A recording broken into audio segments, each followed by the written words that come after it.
ज्यावेळी या बालकाचा जन्म झाला त्यावेळी असित नावाचा एक महान तपस्वी ऋषी हिमालय पर्वतावर राहत होता. असित ऋषींनी पाहिले की दूरदृष्टीने पाहिले की अंतरिक्ष यातील देव बुद्ध या शब्दाचा ध्वनी करीत आहेत व त्याचा प्रतिध्वनी चोहोकडे उमटत आहे.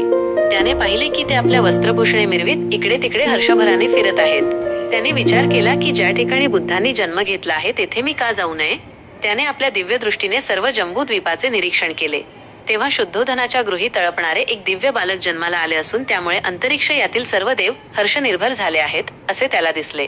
म्हणून तो महान ऋषी उठला आणि आपल्या पुतण्या नरदत्त याला बरोबर घेऊन राजा शुद्धोधनाच्या गृही आला व आपल्या राजवाड्याच्या प्रवेशद्वारावर उभा राहिला. तेथे त्याने लाखो लोक गोळा झाल्याचे पाहिले. तेव्हा तो द्वारपालाजवळ गेला आणि त्याला म्हणाला, अरे राजाला जाऊन सांग की दाराशी एक तपस्वी उभा आहे. तेव्हा तो द्वारपाल शुद्धोधनाजवळ गेला आणि हात जोडून उभा राहिला. म्हणाला, महाराज, दाराशी एक वयोवृद्ध ऋषी येऊन उभे राहिले आहेत. ते आपणाला भेटण्याची इच्छा व्यक्त करत आहेत. राजा शुद्धोधनाने असित मुनींसाठी एका आसनाची व्यवस्था केली आणि तो द्वारपालाला म्हणाला, त्या ऋषींना आत येऊ दे. तेव्हा महालाच्या बाहेर येऊन तो द्वारपाल म्हणाला, कृपा करून आत चला. शुद्धोधन राजाजवळ गेला व त्याच्या पुढे उभा राहून असित मुनी म्हणाले, विजय असो राजा, तुझा विजय असो. तू आयुष्मान हो आणि आपले राज्य धर्माने चालव. तेव्हा शुद्धोधनाने असित मुनींना साष्टांग नमस्कार घातला आणि त्यांना बसण्याकरिता आसन दिले. असित मुनी सुखपूर्वक स्थानापन्न झाल्यावर शुद्धोधनाने विचारले, आगमनाचा काय हेतू असावा बरे? आपण येथे येण्याचे काय कारण? असित ऋषी शुद्धोधनाला म्हणाले, राजा, तुला पुत्रप्राप्ती झाली आहे. तुझ्या पुत्राला पाहण्याच्या इच्छेने मी इथे आलो आहे. शुद्धोधन म्हणाला, मुनिवर, बालक आता झोपला आहे. थोडा वेळ आपण थांबण्याची कृपा कराल का? ऋषी म्हणाला, राजा, असले थोर महात्मे जास्त वेळ झोपत नाहीत. हे थोर महात्मे स्वभावतः जागृत असतात. इतक्यात त्या महान ऋषीवर अनुकंपा दाखवून त्या बालकाने आपण जागे झाल्याची हालचाल केली. बालक जागे झालेले पाहताच शुद्धोधनाने आपल्या दोन्ही हातांनी त्याला उचलून घेऊन ऋषींच्या समोर आणले. असित ऋषींनी त्या बालकाला निरखून पाहिले. तेव्हा ते महापुरुषांच्या 32 लक्षणांनी व 80 शुभचिन्हांनी युक्त असलेले त्यांना दिसले. त्यांनी पाहिले की त्याचा देह शुक्र व ब्रह्मा यांच्यापेक्षाही अधिक तेजस्वी आहे व त्याचे तेजोमंडल त्यांच्यापेक्षा शतशः सहस्त्र शुक्रपतीने अधिक दैदिप्यमान आहे.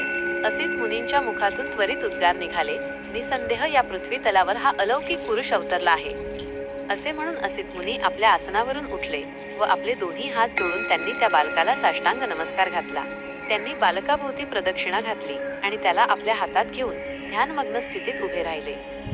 असित ऋषींना पूर्वीची सुपरिचित भविष्यवाणी माहीत होती. गौतमाप्रमाणे महापुरुषाच्या 32 लक्षणांनी युक्त असलेल्यांच्या पुढे 2च मार्ग असतात, तिसरा नाही. जर तो संसारी जीवनात राहिला तर चक्रवर्ती सम्राट होईल, पण जर गृहत्याग करून त्यांनी संन्यास घेतला तर तो सम्यक संबुद्ध असा बुद्ध होईल. असित ऋषींना खात्री होती की हे बालक गृहस्थी जीवनात राहणार नाही. त्या बालकाकडे पाहून अश्रू ढाळीत दीर्घ निश्वास टाकून ते ऋषी रडू लागले. राजा शुद्धोधनाला रोमांच उभे राहिले आणि त्यांनी व्याकुळतेने असित मुनींना विचारले, हे मुनिवर, अशा रीतीने का रडत आहात? अश्रू का ढाळीत आहात? दीर्घ निश्वास का टाकीत आहात? माझ्या बालकाचे भविष्य निर्विघ्न आहे ना? हे ऐकून ऋषी म्हणाला, राजा, मी बालकांसाठी रडत नाही. त्याचे भविष्य अगदी निर्विघ्न आहे. मी रडतो आहे तो माझ्यासाठी. का बरे? शुद्धोधनाने विचारले. ऋषी उत्तरला, मी वयोवृद्ध झालो आहे. माझं आयुष्य आता संपत आलं आहे. निश्चितपणे हे बालक बुद्ध होणार असून ते परमोच्च व सम्यक संबोधी प्राप्त करून घेईल. त्यानंतर आजवर या पृथ्वी तलावर जे कोणी करू शकले नाही ते धर्मचक्र प्रवर्तन हे बालक करेल. जगाच्या सुख समृद्धीसाठी तो आपल्या महान तत्वांचा उपदेश करेल. ज्या धार्मिक जीवनाची तो घोषणा करेल ते जीवन आरंभी कल्याणकारक, मध्ये कल्याणकारक आणि अंतिम कल्याणकारक असेच असेल. ते शब्द व शब्दाचा भावार्थ परिपूर्ण, शुद्ध आणि पवित्र असेच असेल. ज्याप्रमाणे एखादे उंबराचे फूल क्वचितच वेळी व स्थळी या जगात उमललेले दिसते, त्याचप्रमाणे असंख्य पर्वकालानंतर या जगात एखाद्याच वेळी व स्थळी पूज्य बुद्ध उदयास येतात. त्याचप्रमाणे राजा हा मुलगा सुद्धा निसंदेह परमज्ञान प्राप्त करून संबोधी प्राप्त करून घेईल आणि असंख्य जीवांना दुःख सागरातून तारून नेऊन परमसुखाची स्थिती प्राप्त करून देईल. परंतु मी त्या बुद्धाला पाहू शकणार नाही म्हणून मी रडतो आहे आणि या दुःखामुळेच हा असा दीर्घ निश्वास टाकीत आहे, कारण मला या बुद्धाची पूजा करावयास मिळणार नाही. त्यानंतर राजाने त्या थोर असित ऋषीला व त्यांचा पुतण्या नरदत्त याला यथायोग्य भोजन देऊन संतुष्ट केले. त्यांना वस्त्रदान देऊन त्यांच्या भोवती प्रदक्षिणा घालून वंदन केले. तेव्हा असित मुनी त्याच्या पुतण्याला नरदत्त याला म्हणाले, नरदत्ता, जेव्हा हे बालक बुद्ध झाल्याचे तू ऐकशील तेव्हा त्याच्याकडे जाऊन त्याच्या ज्ञानमार्गाचा अनुग्रह कर. ते तुला सुख, शांतीचे व कल्याणप्रद ठरेल. असे म्हणून असित मुनींनी राजाची अनुज्ञा घेऊन ते आपल्या आश्रमाकडे निघून गेले.